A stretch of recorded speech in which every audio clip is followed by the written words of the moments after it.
Surprisingly, this report that aired Christmas Day, 1992, on the show Inside Edition, hosted by Bill O'Reilly, did not feature the host making a dismissive comment or scowling about the Rainbow family's 20th anniversary and their gathering.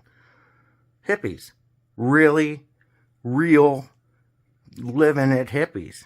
Not just the ones that show up at dead or fish shows dressing up and playing the game and, doing their thing on Shakedown Street. Though some of these people in this video look like that type. But these are hippies. And Bill O'Reilly didn't seem to care about hippies in 1992. Today, he'd make a face. O'Reilly, thanks for watching Inside Edition on this Christmas Day. Hank Williams was a singing legend, and when he died, he left behind a fortune and a secret, a little daughter, and we will bring you her amazing story a little later on. But first, they call themselves the Rainbow Family of Living Light. Never heard of them, right? Well, grab your love beads. You're about to meet some groovy folks for whom the hippie life never went out of style. Here's Janet Tamaro.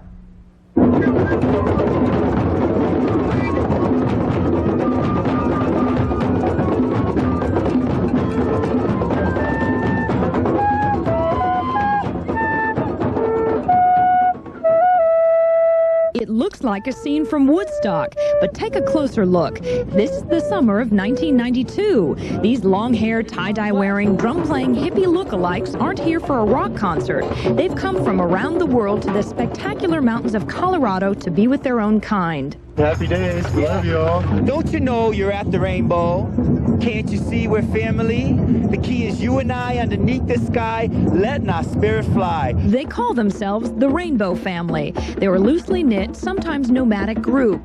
They have no leader, pay no dues, don't have a party platform, but they do have a national convention. They call it their gathering. Ever since 1972, somewhere on national forest land, anywhere from 10 to 50,000 people come together on the first week in July, the 4th specifically, to meditate for world peace and world healing, as well as self-peace and self-healing. It's a place where we can all be free to express our love and not feel too weird about it. We start living together as human beings here at the gatherings, and maybe it's making a statement to the rest of the world what the world could really be like. I'm not saying it's perfect, but we're working on things like a family. Now, the sight of all these barbershop refugees probably brings to mind a flood of questions, like who are these rainbow people and how do you get to be a member? Rainbow family is anybody that shows up there. Once you pass the gate, you're rainbow. No matter if you're with inside or if you're with outside or who. If you're there, you're family. Early in June, a Rainbow Advance team arrived at the mountains high above Paonia, Colorado. They came to prepare the site that had been chosen at the previous year's gathering. They made trails, marked campsites, built kitchens, and dug latrines. What are you eating? And then the rainbows came.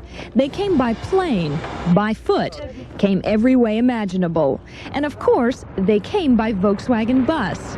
Estimates put the crowd at nearly 20,000, spread along some 2,500 acres of camping area. Been going to the rainbow gatherings since 1976. I'm from Kansas. This is the most beautiful thing in my life. I felt drawn, to tell you the truth. Every time I thought about it, it made me giggle inside. For some, the gathering is very much a religious experience, a chance to get back to nature and close to the God of their choice.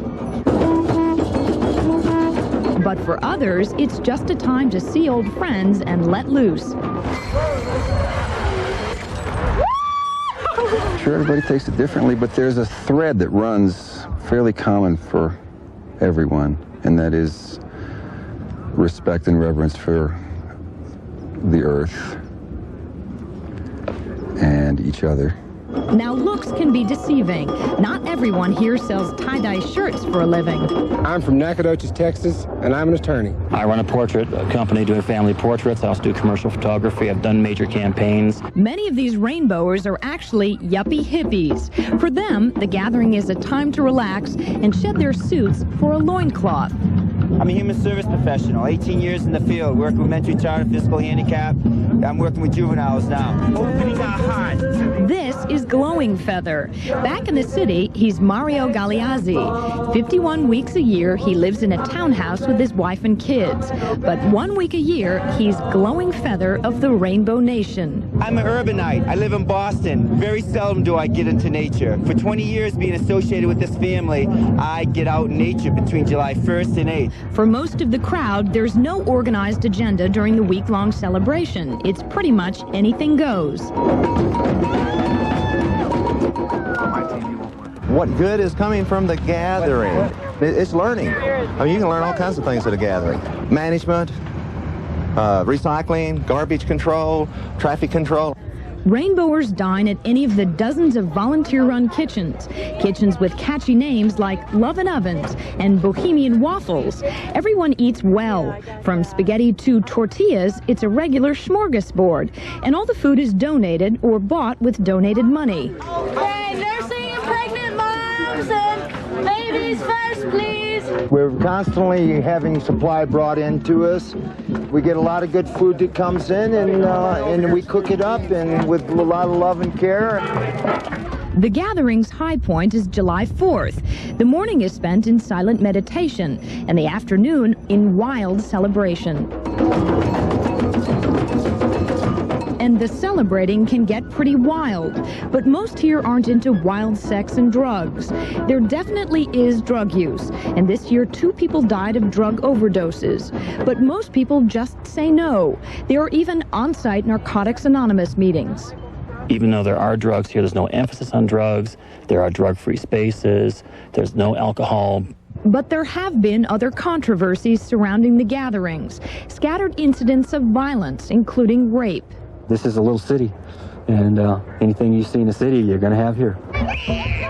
And that's why anything can and does seem to happen at a gathering. This little guy was even born here. We haven't named him yet. We feel like he hasn't really expressed to us what he wants us to name him. Of course, most rainbowers realize that their gathering won't change the world, but they say at least they're trying to make a difference, even if it's only one person at a time. Some people may say that what we're doing here won't help a thing, but I'll tell you right now, it will at least raise the consciousness. Expect a miracle when you come here. You'll find it.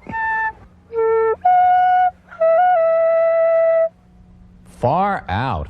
And next year's gathering will be in one of the southeastern states. Coming up, a young lady discovers she's the secret a superstar left behind. And next, our Daredevil reporter, Rick Kirkham, becomes a real Daredevil stuntman. Hey, Mike, get the charcoal. Right. Oops.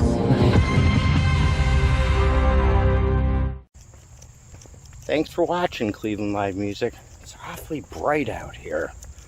I'd click on another one of my videos. Quit looking into the sun. Your mother told you not to do that. Please hit the subscribe button.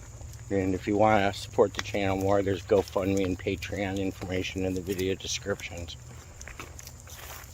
Ooh, ooh!